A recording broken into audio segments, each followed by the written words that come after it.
Hi, I'm Jason, and welcome to the Gunner Station, a channel where I talk all things Arsenal, and today I want to talk about Arsenal's disappointing 2-2 draw with bottom side Watford. What an utter shambles that ended up being. I predicted us to win 3-0, it was 2-0 up at half time. I thought, you know what, my prediction's going to come true for a change, but no, the second half happened, and we made bottom side Watford look like Barcelona. The two goals that we conceded were just two stupid mistakes from each of our centre-backs. First of all, Socrates just passes the ball to a Watford player, and then Tom bloody Cleverley scores a goal. Tom Cleverley, you know, the guy who used to get mocked for playing for England because he just played for Man United, how average he was. He's scoring against us now. And then David Luiz gives away a penalty. He's like second in 3 games, was 3 penalties in 3 games now. It's just unacceptable. And of course, they go and score their penalty because everybody seems to score their penalties against Arsenal. Has Leno even saved the penalty? I don't think he has. Do you remember how Petr Cech used to get slaughtered for never saving penalties? I just thought I'd bring that up. But it turns out, in fairness to Leno, he actually saved us a point right at the end. Watford were the team that were going to win that game. And I'll cut a bit of slack to Socrates and David Luiz. They were not helped out by their fullbacks, and they weren't helped out by the midfields either. Especially in that second half, it became completely disjointed. Ceballos should never have been taken off. He's easily our best midfielder at the moment. I'm not aware that he's got an injury. As I said, he should not have been taken off, especially before Ozil, who, okay, fine, Ozil did play his part in the first goal, but, you know, he just wasn't, it was his first game back. He clearly wasn't completely match fit, and it showed. Why was he on for so long? Emery doesn't even like the guy. Why was he on for so long? And Guendouzi, he's gone from man of the match against Tottenham to just a horribly below average performance against bottom side Watford. Had it gone into his head? I can't say for sure, but it just wasn't a good performance from him. Granit Xhaka was just, he wasn't our worst player, but at the same time wasn't doing particularly much. And then obviously all the substitutions that came on, they were just all average, didn't really do much. Willock had a go at it, had a good run. Nelson, I saw him fall over a few times, and Torreira was just, I didn't really notice Torreira, to be honest. It was just completely the wrong way to go that second half. It all fell apart. Now on to Unai Emery. He's received a lot of criticism since this Sunday, and actually, to tell you the truth, it's been brewing since the beginning of the season or even end of last season in the Europa League final.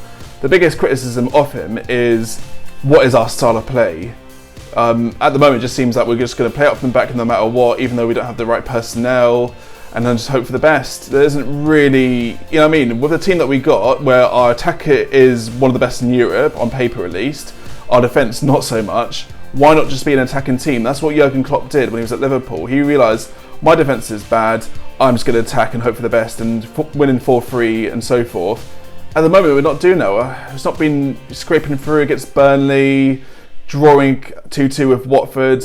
That isn't what we should be doing. That doesn't, you know, I can't see what the idea or the philosophy behind Unai Emery is at the moment. The only thing in his defence is that Jurgen Klopp did get the financial backing from his owners. He got Virgil van Dijk, he got Alisson, he improved his defence and then won the Champions League after being in the final the year before and losing it due to the goalkeeper and due to having a bad defence. Has Emery really got, you know, Pepe, yeah, 72 million, but actually he's paid about 20 to 30 million of that, and it's all in instalments.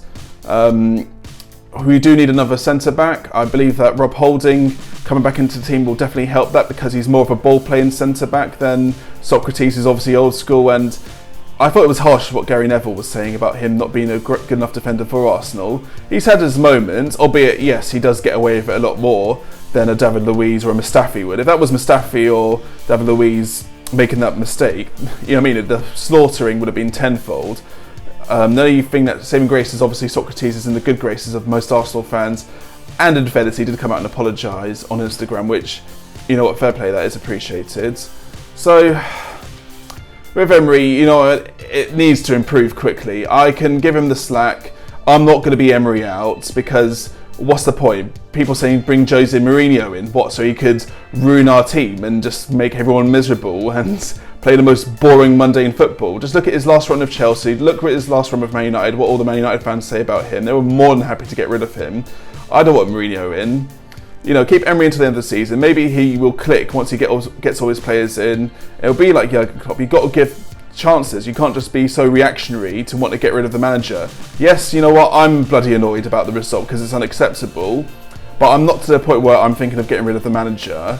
You know, we're a team that's not looking to win the Premier League at the moment. We are looking to get into the top 4. And at the moment, we're in touch and distance of that. And I feel like, you know what, teams are going to lose against teams they shouldn't lose. I mean, even Man City lost against bloody Norwich. I think that's a bit more embarrassing than drawing with Watford.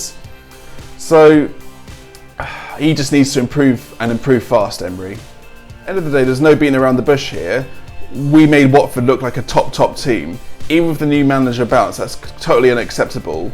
I think we've faced like the most shots out of any team so far this season, and actually I believe we've even broken records at Derby, like relegated Derby from 10 years ago we're holding. This is Arsenal, we should not have records like that. With the team that we've got on paper, this should not be happening. Even like with a weaker defence, that defence still on paper should be better than Watford's defence. Why is this being allowed to happen? Like playing out from the back when you've got players that clearly cannot play out from the back. It's just simple stuff really. And then to top it all off, we've got Granit Xhaka, who's our captain. I don't know why he's our captain. Clearly there's no one better in our team to be captain at this current moment in time. He comes out and says that he was scared of Watford, that the whole team was scared of Watford. I'm just thinking, bloody hell, imagine when we play Man City or even Man United in a couple of weeks' time. Speechless really, that's our captain saying we are scared, Arsenal Football Club are scared of bottom side Watford in that second half.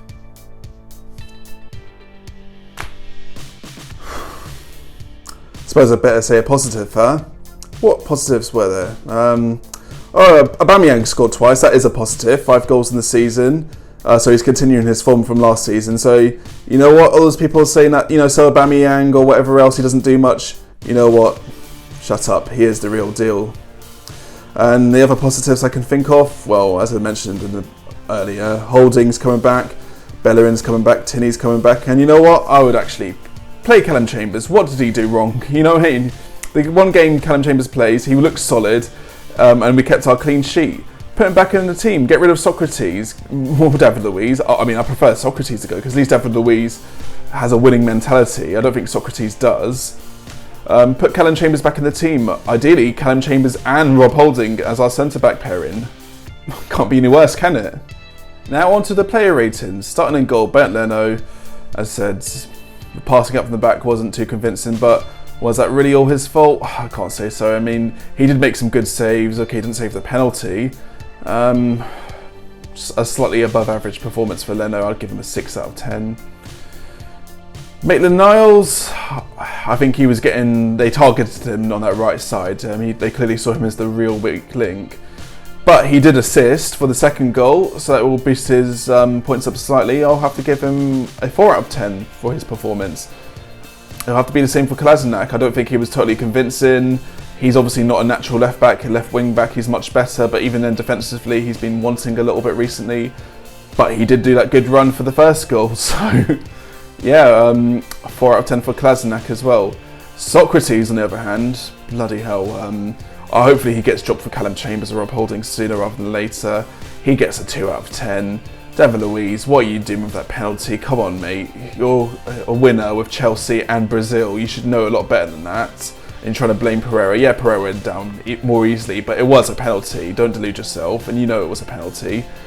2 out of 10 for him as well. In our midfield, Guendouzi, you know what, I want more performances like Tottenham, less performances like Watford. Just below average performance. He needs to do a lot better, Guendouzi, especially considering he seems to be one of our first names in the team sheet. 4 out of 10 for Guendouzi. Granit Xhaka, he didn't do too wrong, did he? Like, the reason we lost was not because of Granit Xhaka, but just be a 5 out of 10 for him. I didn't really see him do too much, in all honesty. Ceballos, I thought was more lively. You know, I'm really taking a liking to Ceballos, but then he was taken off in the second half, and I'm just like, okay, whatever. Bad decision in the end, as proven, but 6 out of 10 for Ceballos. Then there was Mesut Ozil, had a hand in the first goal. I'm going to cut him some slack because it was his first game back from, you know, of the season, after all that stuff with the knife attack and whatnot, so... But he should never have stayed on as long as he did. He was just anonymous at times. I was watching him. There was just no pressing from him. He just wasn't doing anything. So For Ozil, I'll be generous. 4 out of 10 for Ozil. Pepe. Now, Pepe is coming under criticism, mostly from rival fans who are saying he's a flop and Daniel James is better and blah, blah, blah. Admittedly, for the money you've paid for Pepe, even if it is instalments, you want to expect a lot more, and I feel this was his worst game for Arsenal. Even the games he came off the bench, I feel like he did a lot more in them games. But I can see there is a player there, and as soon as he gets his first goal, I can see him becoming a top player for Arsenal. But I've got to judge him solely from the Watford game. 4 out of 10 for Pepe. As for a man of the match, well, clearly it was Aubameyang with 2 goals. I felt like he was really fighting for the team. He did his job, so can't really complain about him. Not the perfect performance by any means, so 8 out of 10 for Aubameyang. As for our subs, I'll give all of them 5 out of 10. That's Reece Nelson, Joe Willock, and Lucas Torreira. Just 5 out of 10. Nelson fell over a few times, but they were trying. There just wasn't enough direction and from the bench, from Emery telling them where, a lot of them were just going into the box and leaving, there was virtually no midfield in that second half. It was just as soon as Watford got the ball in their own half, just one ball through and they were just against our centre-backs. As I said, we're Arsenal Football Club, we're a top team. That should not be happening to us. And that's all for today. Thank you very much for watching this video. If you enjoyed, please be sure to leave a like and subscribe to it as well. If you wish to follow me on my Instagram, you can do so in the link below as well. As I said, my name's been Jason, and I'll see you soon. Take care.